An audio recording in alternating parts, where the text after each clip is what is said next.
Ils nous avaient manqué, mais ils reviennent plus en forme que jamais. Du moins, on l'espère. Gauthier, flanqué de son humour ravageur, vient tout juste de nous rejoindre dans le studio. Bonsoir à toi. Bonjour, alors je sais, j'ai pas été là depuis 2 semaines, j'en suis bien conscient. Je les ai entendus, les cris, les pleurs, Mais il était où Gauthier, le mardi d'avant les vacances? Il nous a tant manqué, lui et son humour irrésistible, son humour ravageur, qui frappe à chaque fois juste. Jamais il ne se trompe, chaque mot qui sort de sa bouche, c'est comme une balle de feu de rire qu'il nous tire dans la bouche, sans sommation, ce qui l'a fait instantanément s'ouvrir en grand, en laissant apparaître un grand sourire sur nos lèvres, suivi de la contraction rapide de nos zygomatiques à répétition, ce qui provoque le rire, plusieurs fois de suite jusqu'à un état d'épuisement qui nous fait revenir à notre état de base, neutre. On oublie un peu ce qui s'était passé, mais c'est que sans compter sur ce sacré farfelu de Gauthier, qui non content d'avoir plusieurs tours dans son sac, a également plusieurs balles dans son chargeur. Alors sans plus attendre, il nous tire à nouveau dessus, tout le processus recommence donc à nouveau, et ce jusqu'à ce que l'on soit littéralement mort de rire. Et comme tous les mardis, on a des envies suicidaires, alors pas d'inquiétude, des envies suicidaires rigolotes, hein. On n'est pas non plus dépressif, ça va. Et v'là-t-il pas que mardi, on se pose tranquillement devant le poste de radiodiffusion 88.4 comme d'habitude. On s'attendait à rire à gorge déployée, à littéralement décéder de rire. Les tendances suicidaires, on y revient. Mais là, en écoutant le sommaire de l'inattendu, quelle ne fut pas notre horreur de constater que Gauthier n'était pas annoncé. Là, crise de panique générale, ça respirait fort, ça convulsait dans tous les sens. On était au bord des vomissements. Nous avons donc réussi à nous calmer en pensant que ce fut une erreur. Mais à 18h30, nous n'avons pu qu'être horrifiés avec horreur de découvrir que ça n'en était pas une. La crise de panique a repris et plusieurs personnes autour de nous ont tenté de se donner la mort, dont Gontran, mon frère. Excusez-moi.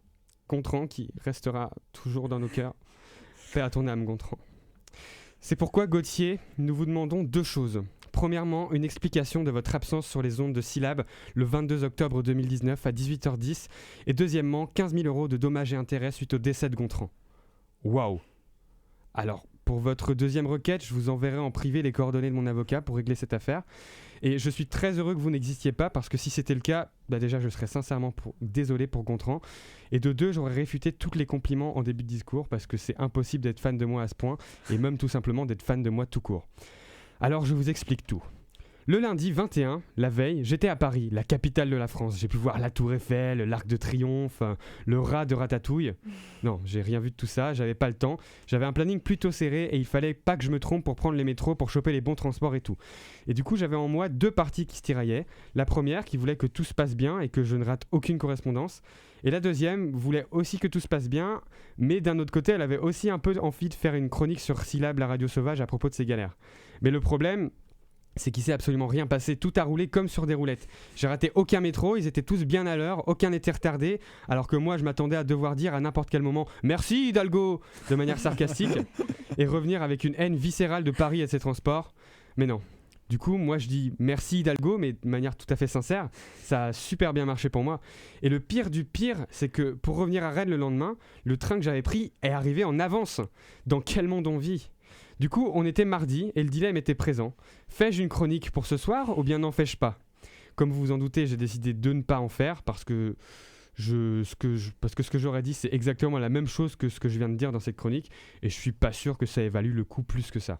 Alors bon, maintenant, il faut que je trouve un truc pour conclure cette super chronique bien huilée. Évidemment, ma meilleure chronique jamais produite. Je vous remercie à nouveau, groupe de gens qui n'existent pas pour ces gentils mots. Mais rip Gontran cependant. Alors pour terminer, je dirais Paris, tes métros, ils ont bien marché. Merci Gauthier. Et tu pourras aller voir Jeanne qui a oublié de noter ton nom. Toutes mes excuses. Merci à toi.